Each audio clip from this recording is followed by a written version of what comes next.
jangan menghakimi. Belum mulai sudah berdarah-darah dulu. Harlequin itu kan semacam seperti yang mengapa dinamakan Pride of Sumatra. Tanaman ini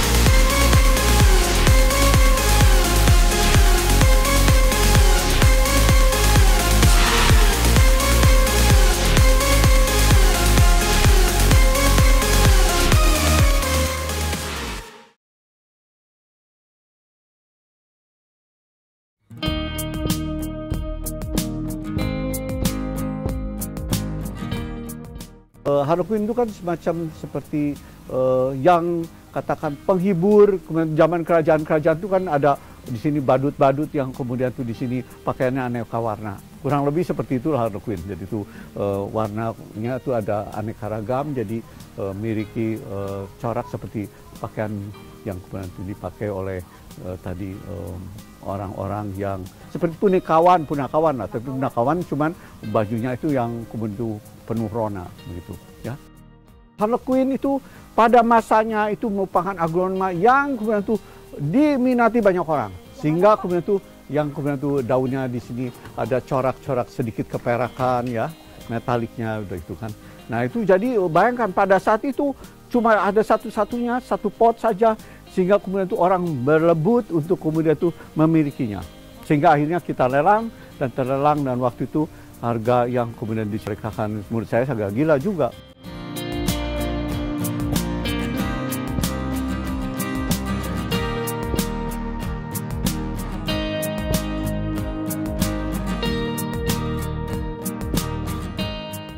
Mengapa dinamakan Pride of Sumatra? Tanaman ini waktu itu saya prediksi akan membawa nama Sumatera melanglang buana. Jadi orang perlu tahu bahwa Rotundum ini sebagai tanaman yang kemudian di sini penting untuk di sini sumbangan warna merah ke jenis-jenis aglonema yang di sini warnanya kata memiliki elemen merah atau kemerahan, itu adalah aslinya dari Indonesia. Dan di mana Indonesia? Persisnya dari Sumatera.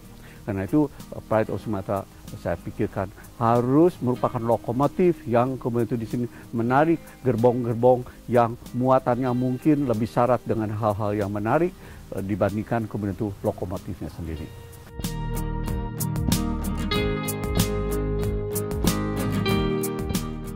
Itu lotus lillah sendiri memiliki keunikan, dalam arti kadang-kadang tunas-tunasnya bisa juga bermunculan di bagian atas batang. Jadi titik-titik hijau yang seperti orang itu boleh katakan tuh seperti tai lalatnya, udah itu. Yang membuat kemudian tuh di sini yang tadinya misalnya putih polos, kalau di orang misalnya jadi ada katakan boleh katakan mole atau kemudian tai lalat yang kemudian tuh di sini membuat jadi penampilan dari muka boleh katakan wanita bersangkutan lebih rupawan misalnya. Jadi itu di situ. Jadi kemudian itu kan kita bisa lihat inilah yang membuat kemudian aglonema itu jadi membuat orang kemudian itu tertarik untuk memilikinya. Nah kalau kita lihat dengan lotus lillah boleh katakan variasi dari hijau yang muda sampai kemudian hijau tua itu begitu ininya apa maksudnya tuh boleh kata gradual, dalam arti jadi berangsur-angsur ya, ada gradasinya. Dan itu juga satu hal yang membuat tanaman ini jadi lebih memukau.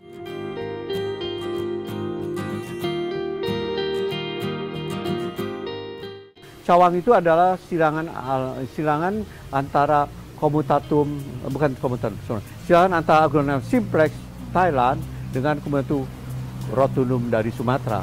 Dan itu yang membuat tanaman itu jadi lebih banyak anakannya, sehingga begitu disilang sifat banyak anakan itu muncul.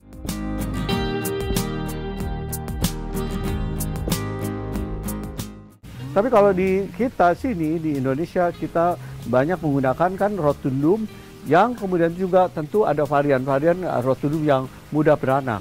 Nah, Rotundum yang mudah beranak itu menghasilkan di sini kemudian itu silangannya yang kemudian itu anaknya bisa banyak seperti ini. Ya, jadi itu di situ. Nah, itu kan Rotundum.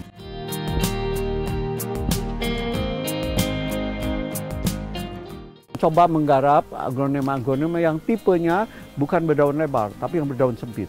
Dan tipe berdaun sempit itu muncul dari Aglonema stenophilum yang berasal dari Filipina. Namanya saja stenophilum. Kan kita tahu ada tulisan steno. Tulisan steno itu tulisan yang runcing-runcing. Yang kemudian tuh di sini dibikin secara cepat, jadi tidak lebar tapi dia sempit. Nah, jadi itu seperti itulah jadinya.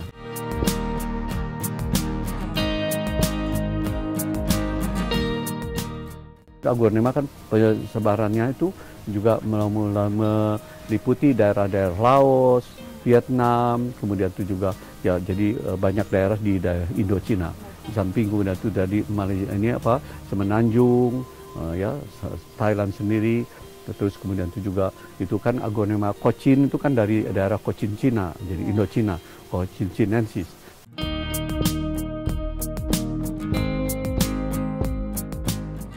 Cuman problemnya Aglonema Cochin Chinensis itu akarnya besar dan harganya di sini tinggi sekali. Jadi kita kemudian itu kalaupun beli, kita cuma beli mampu berapa pohon saja karena mereka pun tidak mau kemudian itu menjual dalam jumlah banyak. Akhirnya cuma 1-2 saja dengan harga yang juga memberatkan kita sebagai breeder.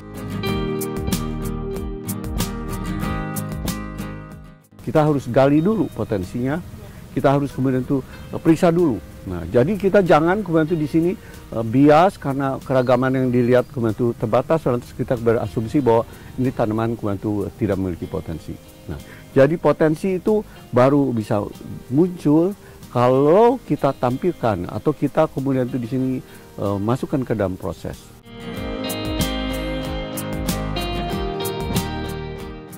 Program persilangan yang tadinya menarik jadi jauh lebih menarik. Yang tadinya keragamannya katakan sempit saja, kemudian itu melalui program persilangan jadi dibuat jadi peragamannya itu jadi lebar, jadi lebih menarik lagi karena dari segi keanekaragaman mereka jadi lebih memberikan banyak pilihan pada orang yang ingin mengembangkan tanaman itu.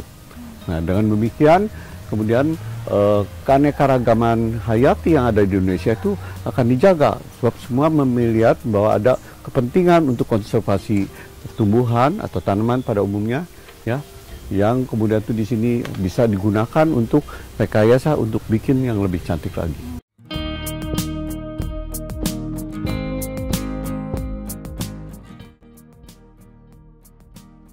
Kalau kita melakukan program breeding itu, kalau kita sudah dapat indukannya dengan harga yang tahu tinggi, itu sama dengan kita tuh belum mulai sudah berdarah-darah dulu. Bagaimana mulai untung kalau kita dari awal sudah kemudian tuh ini mahal, itu mahal, ini ya, sedangkan yang mau dimasak kita tidak tahu apa ini masakannya akan jadi atau tidak.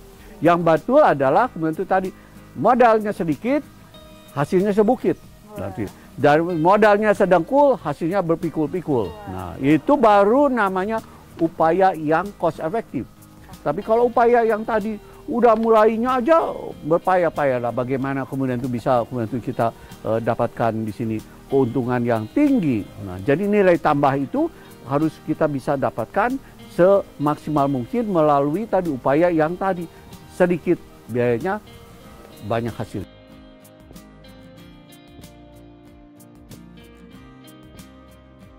Nah, sama seperti misalnya batu intan.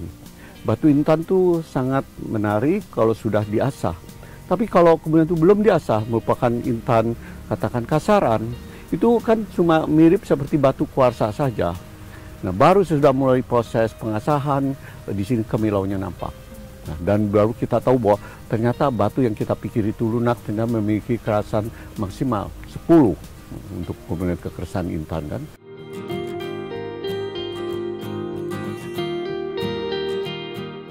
Karena nama itu kan satu hal yang kemudian itu penting supaya kemudian itu orang bisa kemudian itu mengenali dengan kemudian itu lebih jelas.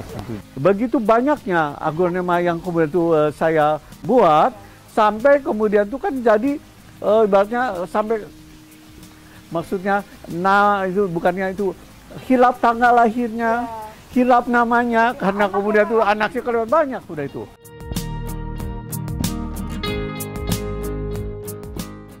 Nah, jadi kita bisa lihat kemudian itu di situ pentingnya kita tuh untuk di sini mengolah dulu, meneliti dulu sebelum kemudian kita memberikan penilaian. Kita jangan menghakimi, jangan menghakimi, jangan menghakimi.